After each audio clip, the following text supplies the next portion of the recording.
there's an artist standing in front of a blank canvas and they know if they successfully do a painting, it might sell for $1 million. I mean, it can kind of ruin them in a way because either they paint something they know isn't good, it still sells, or, they get whatever painter's block or something like that and don't know what to do.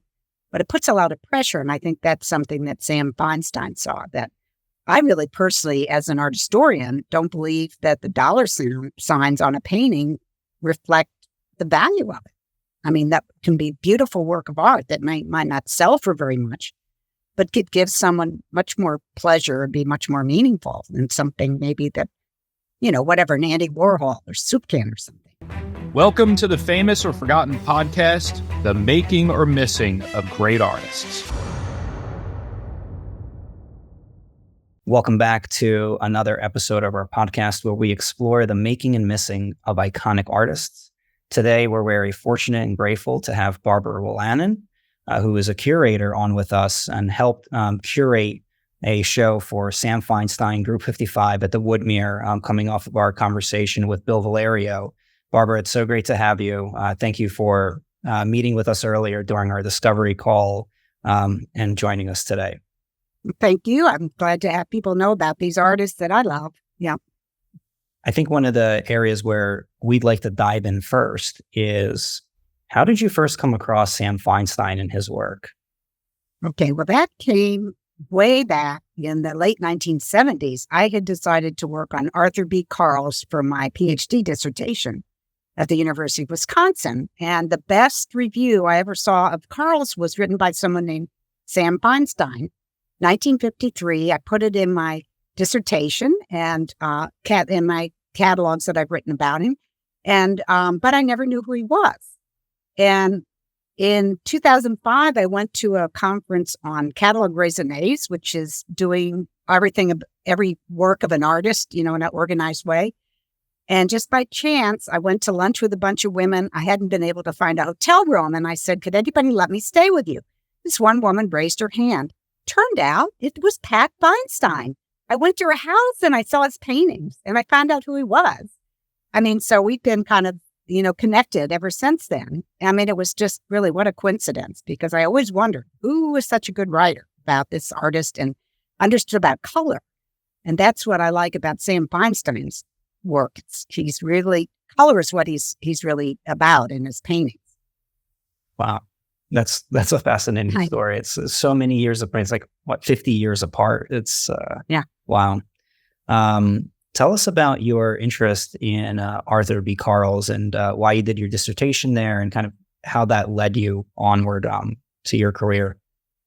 Well, I did I was a studio major in college, but I took half art history and I loved working with color myself. And then I did my master's thesis on Alfred Stieglitz and his exhibitions. And I loved the artists, those early American modernists.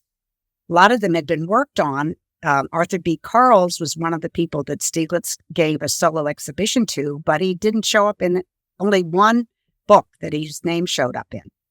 And my PhD advisor happened to have bought a whole lot of his slides and let me look at them. And I really liked his work. And I went to Philadelphia to see his paintings and meet people, and decided that I would work on him. And it would be much more fun interviewing people who knew him, his students, because he was a teacher, and track down all his paintings. So that's what I did.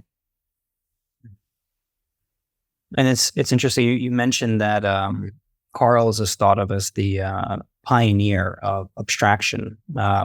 Have you always focused on abstraction in the curation that you've done? Well, not really, because I was curator at the U.S. Capitol for 30 years, and there isn't one single abstract painting in the Capitol. It's all portraits and historic people. So I worked on the artists that did all the frescoes in the Capitol, Constantino Bermidi. And I kind of joke, I've spent years on Carles and on Bermidi. They were both men that were wonderful colorists with beards, and they both loved women. Interesting. Coming back to Sam Feinstein, what's interesting is In the 50s, you've seen this review about him, couldn't find anything about him, and similar to other artists in Philadelphia. And you've made mention of this kind of Philadelphia triangle, kind of where if you're an artist in Philadelphia, your work tends to disappear somehow. Can you talk to us about, yes, maybe why you think that is? Well, somebody wrote I can't remember his name now, in the 60s, wrote the article with that Philadelphia triangle, and I used it for Carl's, but I think it for Feinstein too. Somehow, the New York critics don't go down to Philadelphia, review the show. Somehow there's people kind of feel the Philadelphia artists were less important. Philadelphia had a tradition of, realist painting for many, many years. And so the Sam Feinstein and the other artists that were doing abstraction were really shocking to people really at the time, where I guess in New York City, people were a little bit more open to new and experimental things. But it's partly just, it's not very far away, just a train ride or bus ride away, but it kind of gets overlooked.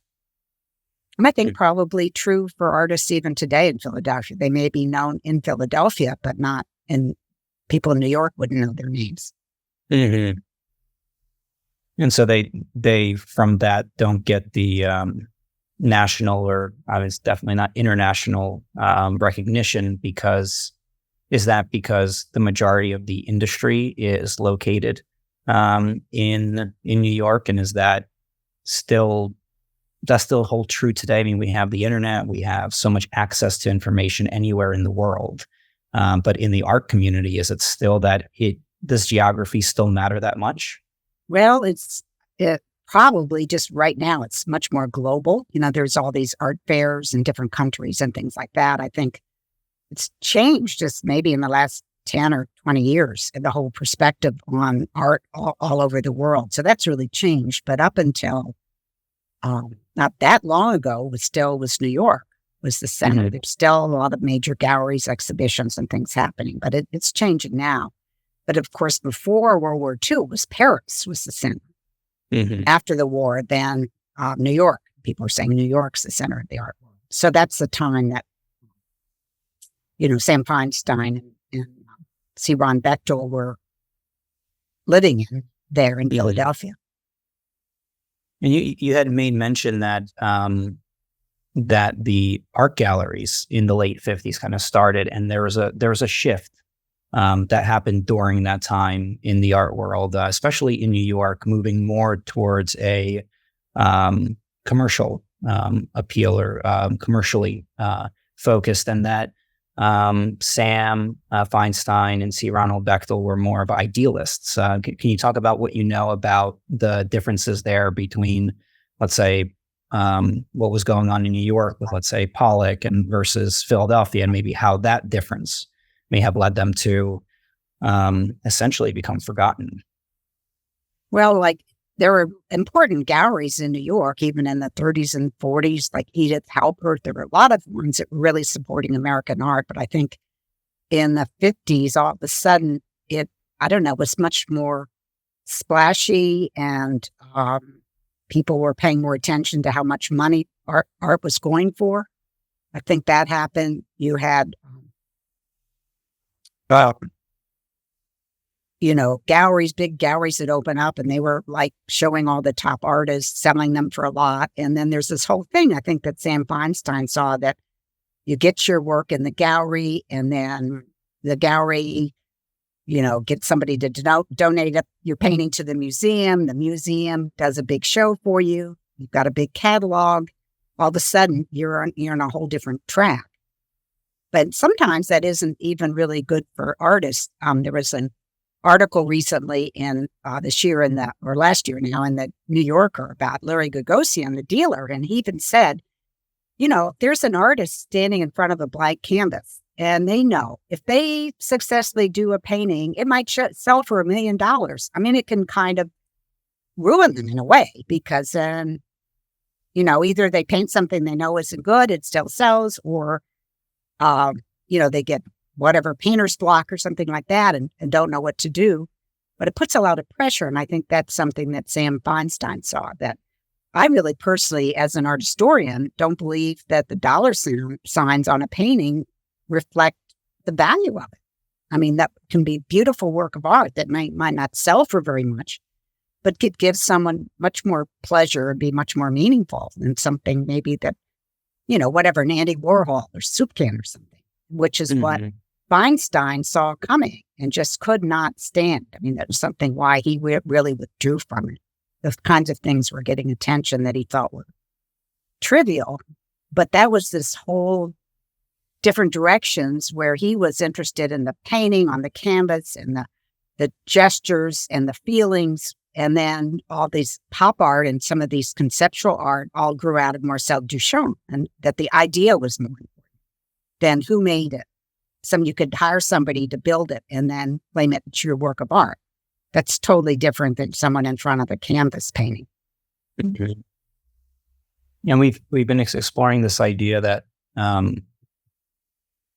especially with Sam and Ronald Bechtel, that they would really make the paintings for themselves. I think, and that holds true to what you're saying with, if an artist knows that they're going to paint this and they're going to sell it for a lot of money, then the painting doesn't really become really for themselves. I mean, surely financially it would be for themselves, but from a spiritual level, a connection to, there's a lot of interesting information that we've read from Ronald Bechtel and kind of creating the painting to be whole, or for it to be connected to feeling like you're connecting with the universe. And Pat Stark Feinstein was explaining how the way Sam would paint, it would be him trying to connect to the universe and have the energy flow through him onto a canvas, and that the head is a bottleneck, which is really interesting. Mm-hmm. So absolutely, we agree that once that gets once the commercial aspect comes into it, it does in many ways maybe restrict the artist. Right. And that's something that was true of Carl.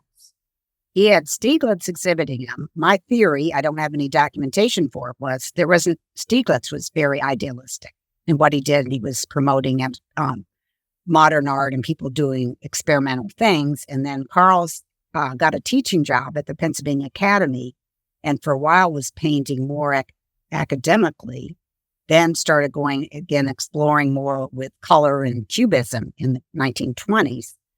But he had friends that would say, you need to get a dealer. Well, he didn't want anybody telling him what he should paint. He did beautiful flower paintings, but he didn't want the gallery owner to say, well, we need 10 more of those. We've got, people lined up for it.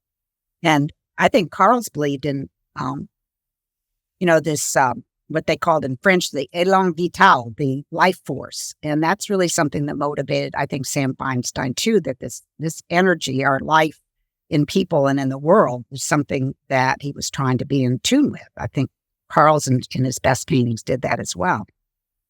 Interesting. That might be a good segue into Group 55, because it seems like the members of Group 55, in large part, whether they were painters or architects or musicians or filmmakers, they seem to have the same mindset and concept. And could you talk to us about the formation of Group 55 and why Sam chose to go down that path?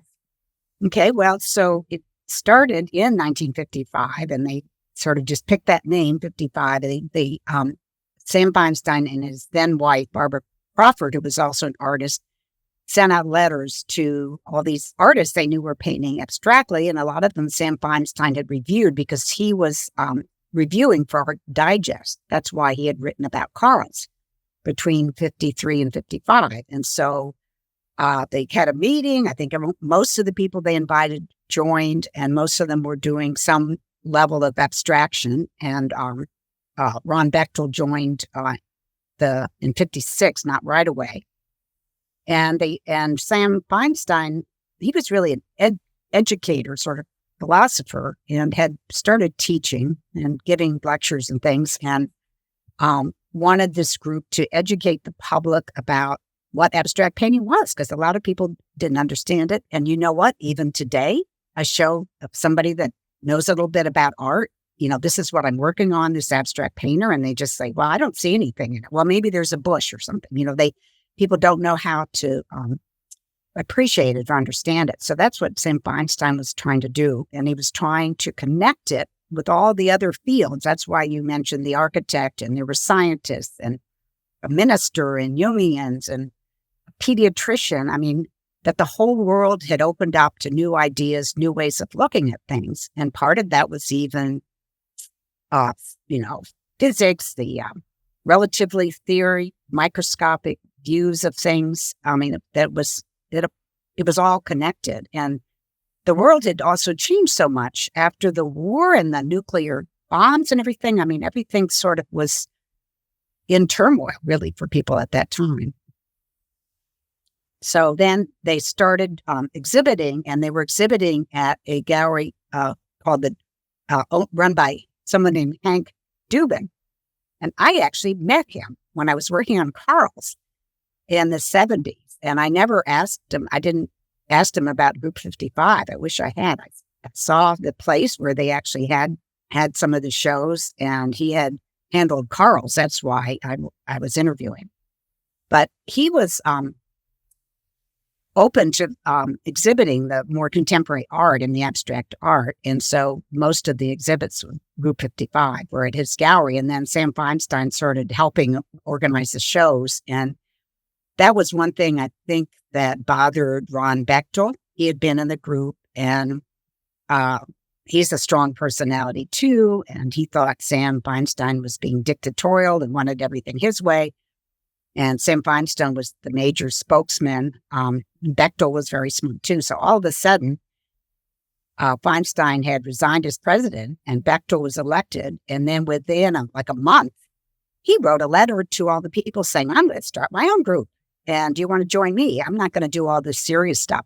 We're just going to exhibit, and they wanted to socialize with each other, really, and have it more lightweight. And the 2/3 of the people that were in the Group 55 moved over to Philadelphia Abstract Artists, which was what they called themselves. And they kept exhibiting until 1962. And Ron Bechtel was very proud of that. He archived his materials with the Archives of American Art, and felt like it was a big accomplishment in his life. Mm-hmm. So what do you think builds that motivation within an artist? Between, the Sam Feinstein route, where it's, I want to be philosophical, educational, versus the Ron Bechtel mentality where it's, I want to have this out there. I want to have exhibits and all of that. What do you think makes that within the Okay, well, so what's interesting, Bechtel was about, a decade younger than Feinstein. And they both were pushing to exhibit their work in the 50s and having some success. And both of them actually stopped exhibiting, from the 60s on, and just kept painting. So in a way, their trajectory was parallel. And Sam Feinstein kept painting his abstract work that he'd really developed. But Bechtel moved from doing more cubist, more drawing kind of paintings to very free-form, beautiful things on paper, where he would almost take the surrealist idea of blobbing something on the paper, splashing it, and then seeing what would happen. And just turned out hundreds and hundreds of beautiful watercolors and ink, or he blew ink on the paper. So he got very experimental. And what's interesting about him, he spent hours and hours every day painting. Wasn't showing, wasn't selling, but towards the end of his life, he worked on giving things to museums so he wouldn't be forgotten. Whereas Sam Feinstein never told Pat, who was his last and youngest wife, what he even wanted her to do with him,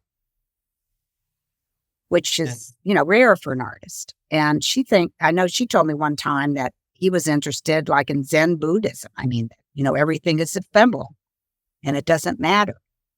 And he was the student of Hans Hofmann, a very important person for him. But he saw in the late 50s, Hofmann was saying things like, I have to promote my work or to prevent its destruction. That nobody wants it. It's going to get put in the dump or something. And then Hoffman got this Coots gallery in New York, and they started selling his work for good prices, and Hoffman just loved it. And Sam Feinstein thought he wasn't being very discriminating about, what works were really good. Hoffman was happy to sell them no matter what, and very different from how Feinstein felt. And he said, I think it was in that film they made of him on his very last show, saying, well, if I do a good painting, I want to keep it. I like to look at it again, or maybe he wanted to add to it. And if he didn't like it, he didn't want to sell it to someone, even though people wanted to buy his paintings because it wasn't good. So it was a quandary kind of thing. But he was content with teaching and earning his money that way and not having to worry about selling paintings. He didn't live high on the hog or anything, but that's the compromise he made in his life. That's interesting. It's interesting that Sam was a educator, philosopher, teacher, and he had even Pat was saying that some people considered him a guru of sorts, even though he didn't label himself that way. But in any case, he had a lot of wisdom that he thought that would be great to share. Mm-hmm. And a lot of that could have been shared in his paintings. And then you have Pat, who told us that she has probably 99% of his work is in storage, and the only person that has seen them is her. And so it also creates this kind of paradox where you have a teacher who has wisdom to share, wants to educate others, creates a group to spread this movement and way of thinking. But then also from another side doesn't, because of the, I guess, commercial shadow. Mm-hmm. It's really interesting. So what he did in terms of trying to make his ideas for teaching and art, all about art and creativity, more available was he drafted a book called, Pat will talk about that, Art for Life's Sake, and that never got published. But he really summarized a lot of his philosophy in that. And he wrote something I'm putting in this essay that I'm writing for the show that's coming up about the things that he saw happening in the art world at the time he wrote it, probably in the 80s, but, with all this disinformation, the commercialization of art, all these things that he saw then, he had seen in the 60s, and he still saw worse in the 80s. I mean, they're exponentially worse now with all these things that are happening in the world and in the art world. So, in a way, I feel like he was right, but it makes me very sad because I think his paintings are beautiful. Mm-hmm. And you can take one of the paintings you could look at over and over again. You would never get tired of looking at it. There's so much going on in them. And makes me sad to think that somehow he was trying to create a spiritual experience that he thought he had created, but that he wasn't actually going to share it with other people. So I think it's the right thing to do, to try to show his work and have people know about him. Yeah, I agree. And it's interesting when you said Hoffman wanted to present his work because he wanted to be remembered. Mm-hmm. I guess C. Ronald Bechtel took it as, I will be remembered if my papers are in the National Archives, if my paintings are in museums. Unfortunately, in most of the museums where the paintings are, they're in storage and may never see the light of day. I mean, they're kept in the permanent collections, but they're meant to be shown. And so that also seems like maybe not the right approach. To me, it's just to be able to say that an artist's work is in museums gives them, at least for me as an academic, kind of credibility that they're important enough. The museums won't take them unless they think they're worthwhile. You can't just give, their storage rooms are full. You have to make a really good case. But it's true of Arthur B. Carles too. I mean, the Philadelphia Museum, they have some of his, the Pennsylvania Academy has one or two up, but they have 30 or 40 or something. And the Herschel Museum, Joe Herschel and Lev Carls bought about 40 of his paintings. But right now they are on a different track in terms of what they're exhibiting. And his paintings have not been seen really for a long time. They are in storage. So you have to hope that they're properly stored, and then there'll be the interest will come back in certain artists that get forgotten. And then I think that we see art it from in the past in the light of our time. The styles, really, if you look at it, what artists, the big artists of our time that are painting, then all of a sudden people go back in the past and they rediscover people that connect with that. And then things will change, and all of a sudden somebody else will make a lot more sense to people. Art history, I think, see it as like almost like a weaving, and these threads go up and down and in and out over time. Do you think, something that we look at from a marketing aspect, and by marketing, we don't mean that we're trying to make something more expensive or valuable over time, but just, let's say, in terms of recognition, relevance, it being remembered, there's association and something that is, connects with the audience.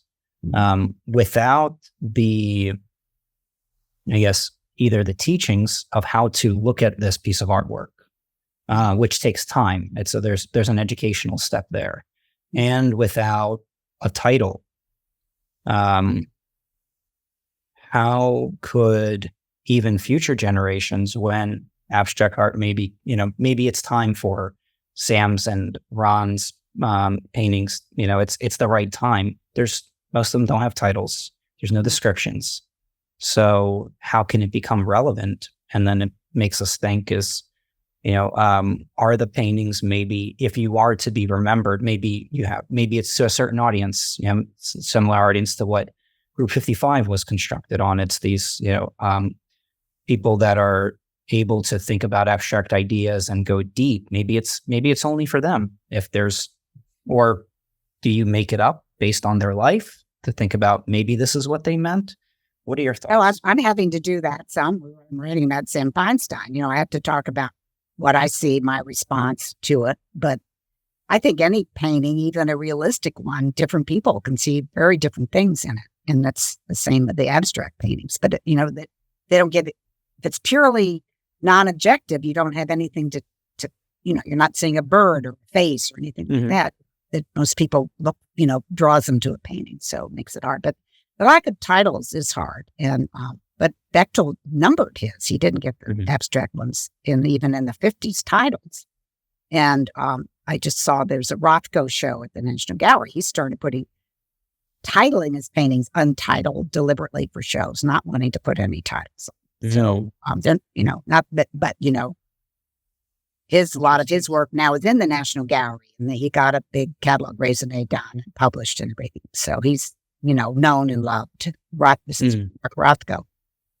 But he was somebody also that thought about spiritual things. He wanted people to have a spiritual experience in front of his paintings. And I was trying to think how that's different from Feinstein. But for Rothko, you almost want people to sit in front of these very simple, just a few shapes and colors and sort of meditate. Whereas I think Feinstein's are active and they're sort of alive, and you might almost want to move around while you're looking at one of his paintings, not be sitting still. Interesting. So as you're helping to put together a show, you mentioned in our discovery session that really the main goal of the show is really to create a story, something that the people can connect with. So how are you approaching that type of storytelling in the shows that you're helping put together, like you did for the Woodmere for Group 55, and then the upcoming show that you have for Sam Feinstein in the summer? Well, what I thought about my mission is, who is Sam Feinstein? Most people don't know who he is. Why are his paintings worth looking at? That's what I'm trying to talk about. And his life story and his ideas. And then, why why did he decide to really make the choice so that he wouldn't become known or wouldn't be famous? I mean, I have a whole bunch of books on abstract expressionism. He's not in there at all in the index or mentioned or anything because he kind of dropped out of the scene, even though he knew all these artists and they knew him. And he reviewed them and things like that. But he made that choice to do it. It was, so it is hard to really explain because I think he knew that he was doing beautiful paintings and getting satisfaction out of that. So I ended up sort of thinking, well, it's like each painting was like a new world. He was creating a new world, creating light, almost like a biblical thing he was doing. And when he felt like he achieved that, it gave him the satisfaction. And, it's hard to believe that he really didn't think people would keep enjoying his paintings, but he never said that. So Pat started Feinstein because she, was much younger and had studied with him for so long. I mean, she has really put a lot of her life into his legacy.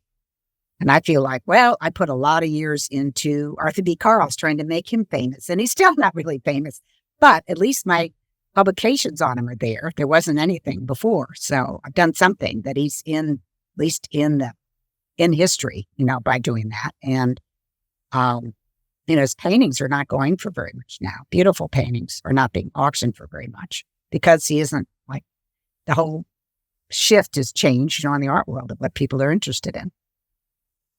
And it seems like the galleries are, they want a living artist to be there at the shows. Not as much artists that have that are no longer here. Are you seeing that as well? Probably, yeah, for big galleries, but galleries that handle older artists, I mean, if they get hold of an estate, to handle the whole estate, then they have something to work with. Like Carl's had one gallery, the Graham Gallery, that got, had a big show in 1959 of a lot of the things that were from his estate, and they had a lot of his work for a long time. But there wasn't one gallery that his daughters were, working with and everything that really kept him out in public view, which is what an artist needs. Mm-hmm. And the other thing about both Carl's and Sam Feinstein is they didn't keep track or records of their own paintings. When Carl stopped painting, he had like a stroke, and people cleaned out his studio. There were things by his students in there that got all swept up with his. And there's another artist named Daniel Garber, who was the same age as Carl's, also taught at the Academy, did beautiful Impressionist paintings, but he had a notebook, or maybe his wife helped him with it. Every painting he made, it sold, a little sketch of it, who bought it, how much he sold it for. I mean, those kind of records really help art historians in the future. Here I'm working with somebody who didn't sign his paintings, didn't date them, didn't title them, but I still think they're worth looking at. And same thing with Carl's. I mean, he didn't sign a lot of the time, and he didn't put dates on very often. I can date them by when they were exhibited, something like that, or from being mentioned in a letter, that type of thing. But it makes it hard. So, if an artist really does want his or her work known, I mean, you would have to put a lot of time into that. Somebody has to, whether it's somebody in your family or now with Ron Bechtel and Sam Feinstein, they're, Feinstein's widow or Bechtel's son is doing that, trying to catalog and figure out their whole body of work. But it's a big thing. I've done some things about women artists too, particularly all through history, that any artist leaves a whole bunch of work. Somebody's got to take care of it. Somebody has to know what it is and have a catalog of it and store it properly or conserve it if it needs conservation. It's a lot of work and often money too, to take care of it. Mm-hmm. And those seem to be the foundational criteria for potentially being remembered in the future, and having your own experience in this, in your husband's work with wood turning.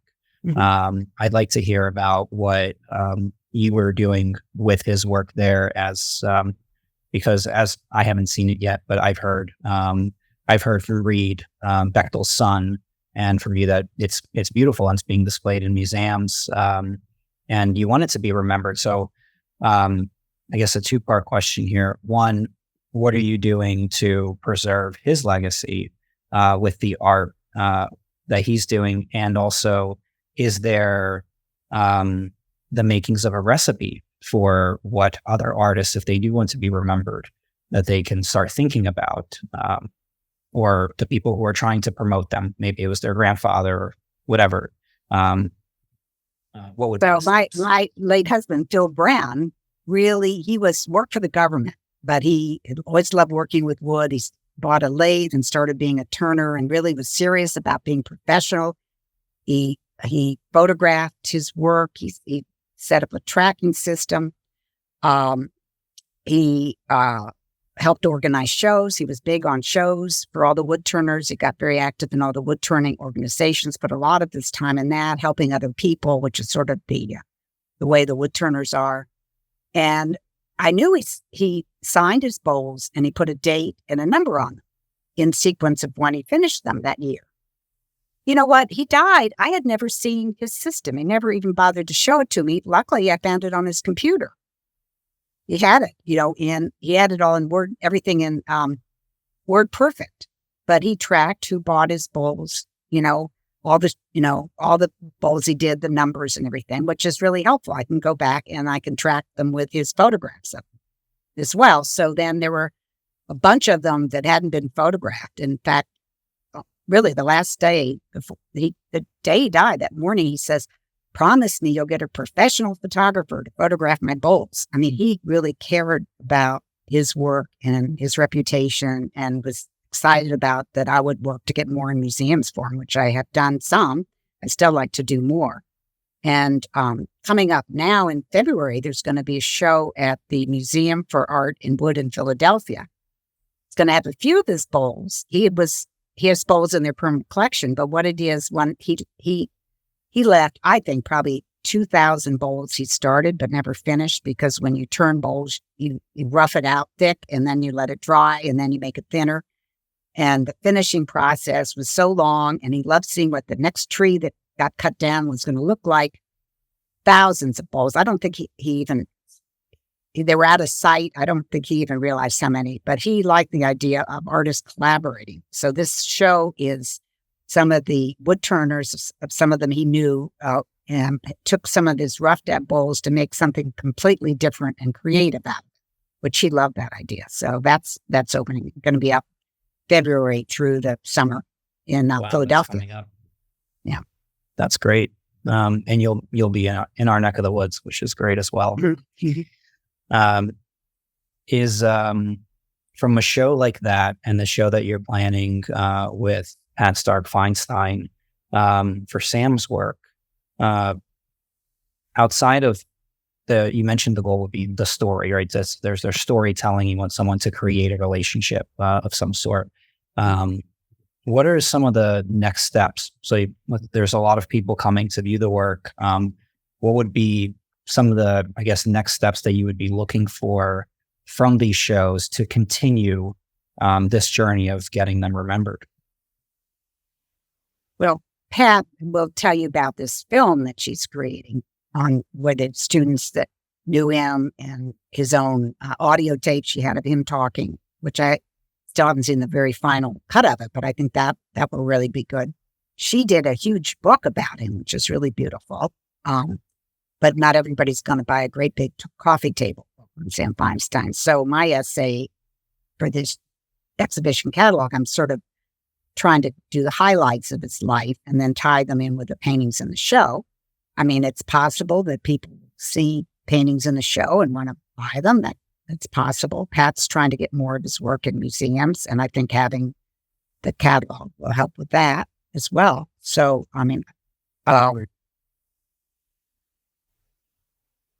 And sometimes when collectors buy things, like that's true of my late husband, some of the bowls in museums were given by collectors, were donated by collectors, which was really nice for him, rather than me just donating things, trying to make a case. But somebody with a good high-end wood turning collection wants to donate it, then the museum will sometimes take that in a group of bowls or just even singly too. So that really helps. So if a collector buys somebody's painting, eventually leaves it to a museum, that's all good too in terms of keeping it, preserving. And when I was a curator at the U.S. Capitol, my job was managing the conservation program. So trying to keep works of art looking the way they did when they were first made was always my goal, So I'm really big on preservation.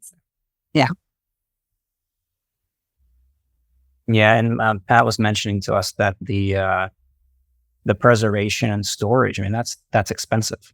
And so even you almost, if you want your work to be remembered, it needs to be preserved. And in order for it to be preserved, it needs to be generating at least some kind of revenue to keep the lights on at the end of the day. Or let's say maybe the lights are off and it's properly cooled. But either way, it needs to be properly stored. Well, some artists, like I can think of, Robert Motherwell, Joan Mitchell, Dorothy Daner, they left money for a foundation to help take care of their works. And that can be a good solution if you have good people managing it and trying to get it into exhibitions and taking care of them physically. But you've got to have somebody who's willing to do that. And some of them, like I think like the Joan Mitchell one, they're sponsoring maybe fellowships and things like that. An artist can do a lot of good that way, but it also helps keep their work in the public eye too. Some of the artists, I mean, I've been doing this research on Sam Feinstein's cohort, the colleagues. I mean, number of them have their studios made into museums. Think about Jackson Pollock, the barn he painted his strip paintings.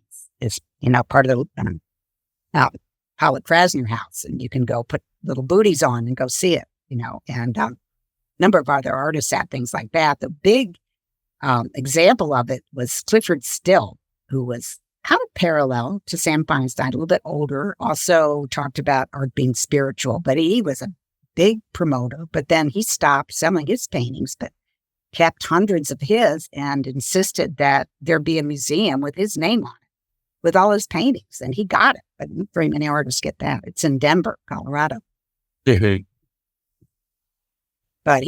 Sam Feinstein didn't have that kind of an ego. He thought, I want to be glorified as this hero kind of thing. That's not how he thought of himself. That's interesting. So it seems like some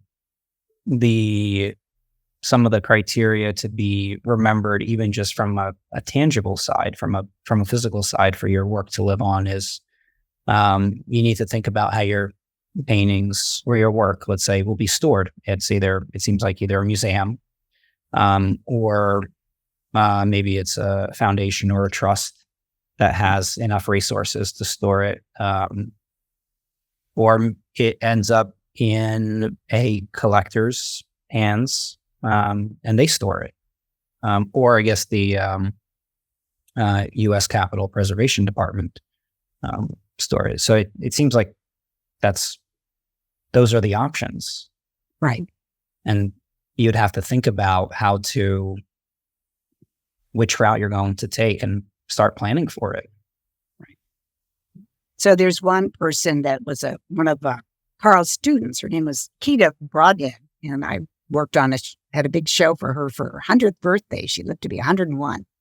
And her son has this, he's still, I just emailed him today, still 150 paintings that haven't sold. He's trying to get them shown in galleries, but it's not easy for the family, or somebody has to deal with them. And so that's why I think the ones that are in museums are hopefully likely to be preserved and then brought out for exhibitions or known about, or at least people can see them.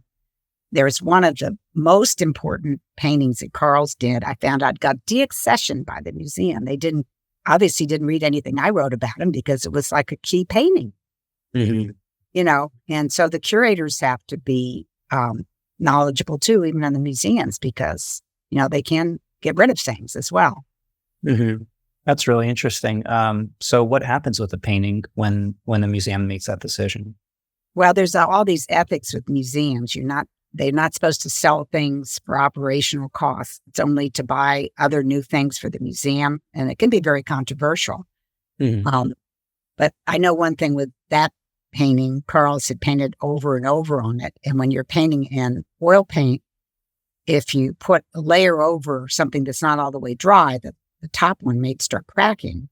I think that's one of the reasons that Sam Feinstein moved to acrylics in the mid-'60s away from oil paint, because it dries faster. You could do the layers that he liked to do, one color showing over another one. But that Carl's painting probably had some conservation problems. That may be one reason they didn't deal with it. Now, Ron Bechtel really was careful about using good materials. I think Sam Feinstein also used good quality paint, and Bechtel used acid-free paper, which is really important for all these watercolors. He was thinking about wanting these things that he was creating, each one its own, even his watercolors, each one was an own little world on its own, a surprise, a discovery, that he wanted them to survive. We were looking into, actually yesterday, we were looking into some of the later paintings that he did in even the early 90s, or I guess drawings at that point. And what was interesting there, we wanted to get your thought on this. Most of them are titled as sonnet and a number. So it could be sonnet 18, et cetera. And there may be 5 in that sonnet. That was interesting. And I might not have seen those all because his son hadn't started cataloging everything. Mm-hmm. When I was at his house, there was just stacks and stacks of things. So I didn't see those. But the music, the idea of color and music is a really important idea, I think, in modern art. It goes back to like Kandinsky, Vasily Kandinsky, something Sam Feinstein talked about, like each color was like the note and put together with another note, and you want to make them work together. And so that's one way of understanding abstract art, thinking it's like music is abstract, unless a few symphonies or, it's horseback riding or the bird singing or something. But most of the time it's in abstract form, like the abstract painting. Yeah. That's interesting. And that's something that Feinstein was doing in his forums, having the composers talk about their music and comparing it with the abstract art. So it's a sharing of ideas, obviously. And it's also moods and feelings. Music, to me, is one of the quickest way to get to your, it's angry or scary or peaceful or something through music. And that's what Sam Feinstein was trying to do through the paintings, create something that would impact another person.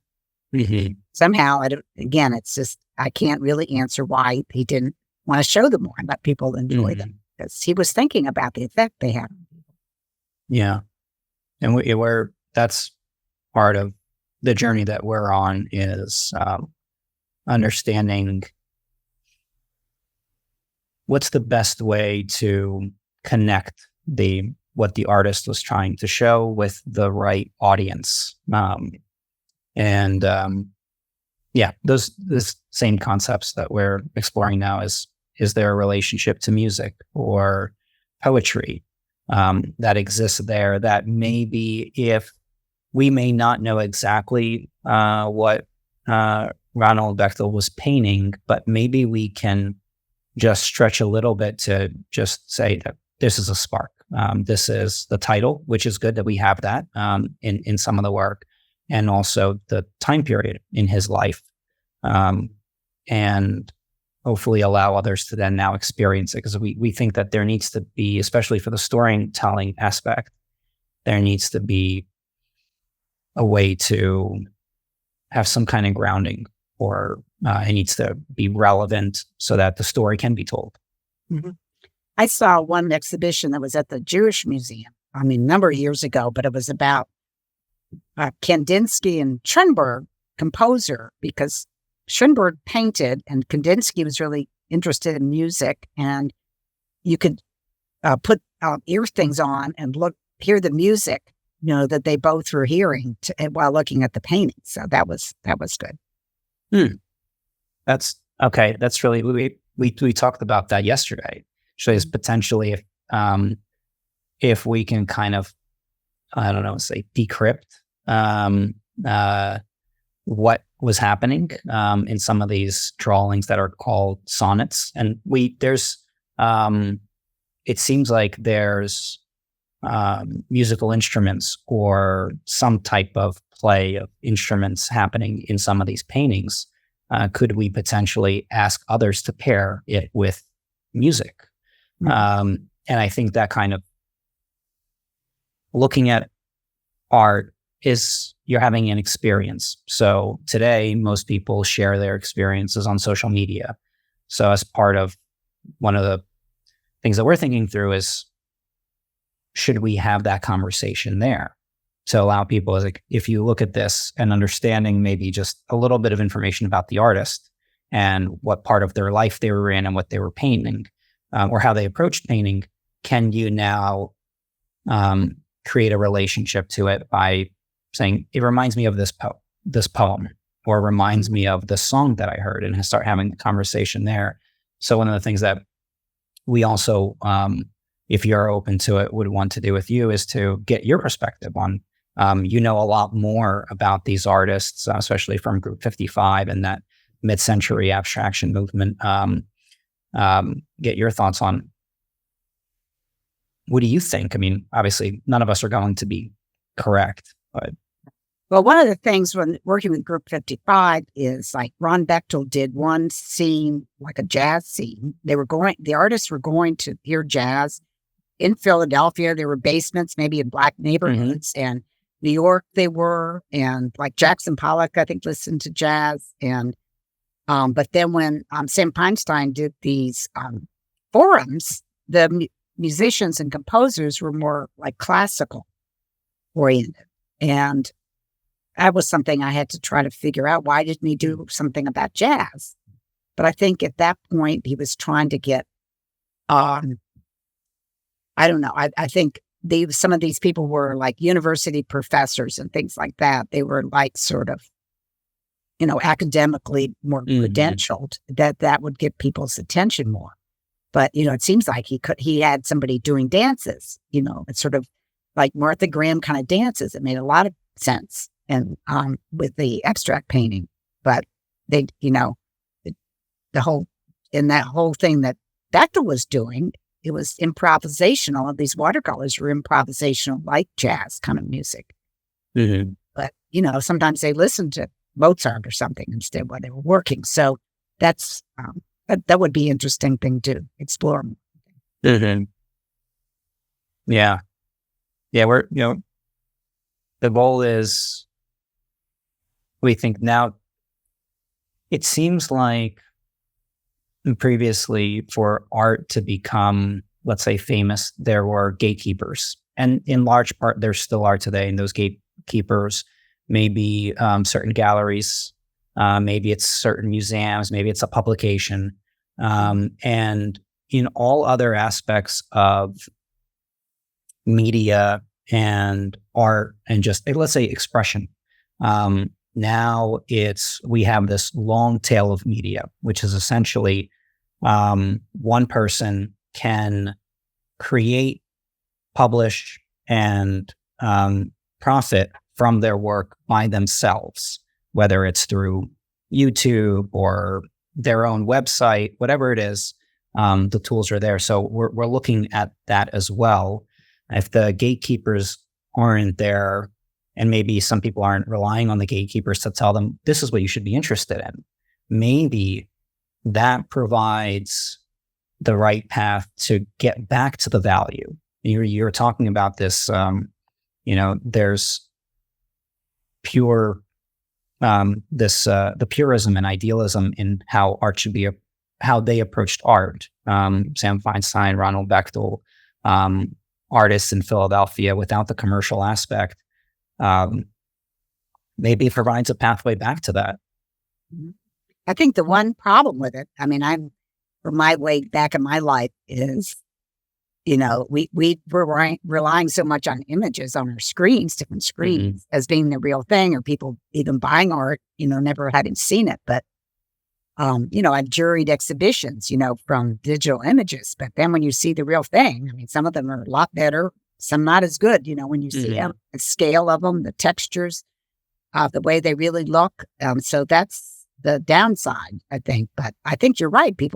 Artists can go on Etsy or something, or all these people are doing that. Pinterest. I'm not a big social media person. Instagram, and that's all this stuff that's happening in the world.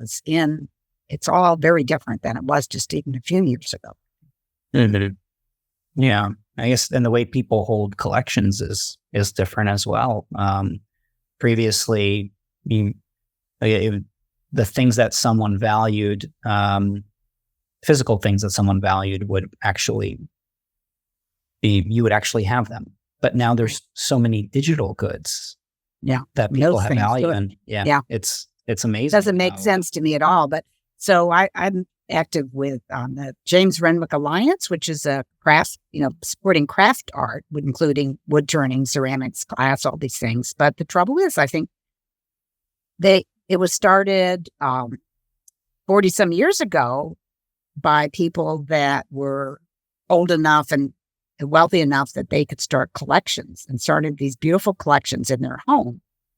And now what's going to happen to it all? Even that kind of thing. The same thing probably with paintings. I mean, things I have that I value, my kids aren't going to want. They want their house decorated differently, or they don't like that style or something. And things that were they're on the resale market might go for much less than somebody originally paid for them. The reason that I think people should buy art is they love it and they want to live with it. And that's not it's not like a stock that you're buying to increase in value, but that's what a lot of people buy art for these days, and then just store it and don't show it. There's a whole thing where they have all these storage rooms in airports and things. All these wealthy people are spending huge amounts of money, and it's something, again, Feinstein would have hated if he'd known about that. We can probably spend a whole nother episode talking about this. I think it is, and maybe we will in a different series. But it is interesting where so much of, especially the what is it now? The Generation Z, is that what we're in? Right? They're that. And let's go back to A. Back to A. Who knows? Maybe it'll go to numbers. So much of their identity is tied into their the image that they have of themselves on social media, and the things that they own in that kind of digital image are the things that they are showcasing and they are living with. So that's an interesting take as well, as if they do connect with a certain piece of artwork, and they want it as their, I don't know, maybe background of whatever their profile is. Now that's seen by potentially tens of thousands, hundreds of thousands of people. That would be a huge display of what really the artist maybe would have wanted other people to see their work, but it's digital form now. And so that, I don't want to go too far into, but it is interesting. And there's a lot of challenges with it, obviously, in terms of preservation and, value, but yeah, we're living in a challenging time now. So I've enjoyed talking with you. It's been a good conversation. Thank you. Absolutely. That was okay for me too. Yeah. That's great to hear. Yeah.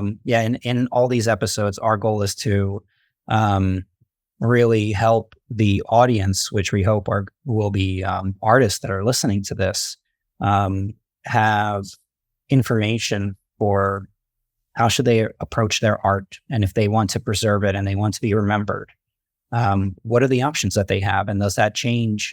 Does that how does that compare to their ideals and how they go through their journey? Mm-hmm. So thank you very much for being a guest on our show. This was a wonderful episode, and we'll sure to be in touch in the future for future recordings. Okay, thank you. Good luck with it. Thank you. Look forward to seeing the edited. Okay, bye. Bye. Thank you for tuning in to this episode of the Famous or Forgotten podcast. We hope you found it insightful, educational, entertaining, and everything else that goes into a great podcast. We are always looking for folks to provide insights into this conversation around artists and what makes them succeed or not. If you feel like you have some insights to provide to this show, feel free to check the podcast notes below, or if you're watching on YouTube, in the show description. Our contact information is there. You can get in touch, and we'd love to start the conversation with you and allow you to provide any kind of insights that you think might be helpful. Stay tuned, and we'll see you on the next episode.